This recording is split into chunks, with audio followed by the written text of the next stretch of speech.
Human history is something many people take for granted. We grow up assuming the version taught in schools is the truth, a complete and accurate account of our collective past. But when you begin to look beyond the surface, it becomes clear that much of what we've been taught is either distorted, incomplete, or an actual lie. Entire civilizations have been erased from memory, their contributions downplayed or rewritten to serve political, economic, and ideological agendas. One of the clearest examples of this is seen through the lens of African history during the era of colonization. For colonizers to justify the enslavement and exploitation of African people, they first had to strip them of their identity, erasing their rich histories, suppressing their cultures, and portraying them as primitive or inferior. This strategic manipulation of history wasn't just about conquest, it was about control. Because to dominate a people, you must first sever their connection to who they are and where they come from. When the white man started destroying our religion, when he started demonizing our gods, when he started ridiculing what we believed in and actually using educated Africans to destroy that ancient African religion, in many parts of Africa, our ancient religion went underground. And there were, call them secret societies, all over South Africa and Central Africa and East Africa and West Africa, where this knowledge was stored and kept by aging guardians, many of whom did not know that in other parts of the land there were other guardians who were doing exactly as they were doing. Now, when I first became a Sangoma,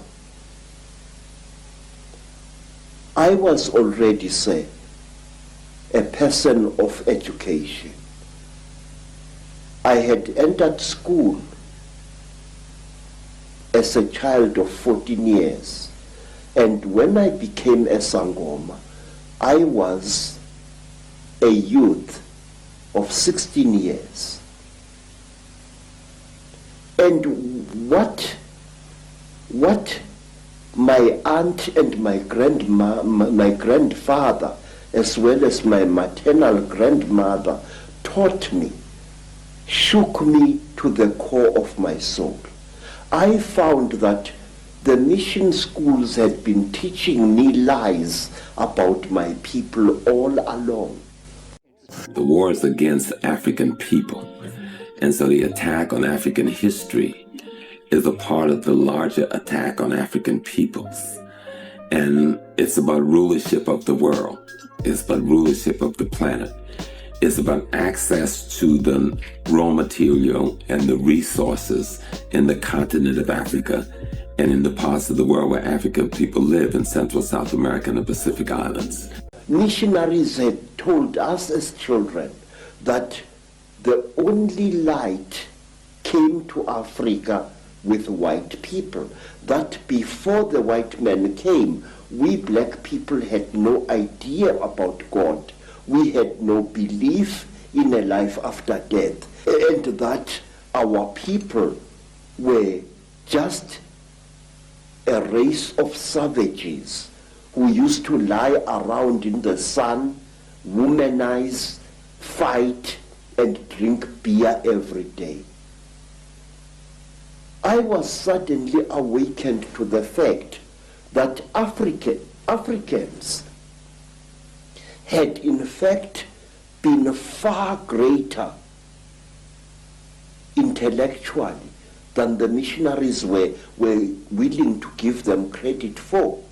That, like the white man, we had astrology, astronomy, we had surgery. In fact, I found that Zulu surgeons in the early years of the 19th century and the 18th century and even beyond could perform operations which white surgeons were not capable of operating. And the more I learned about my people, sir, the more I wanted to learn. Just over 100 years ago, a wandering prospector, a German by origin called Karl Mauch, searching for gold, came through these remote hills on a long trail and stumbled on this. He was the first white man ever to see it.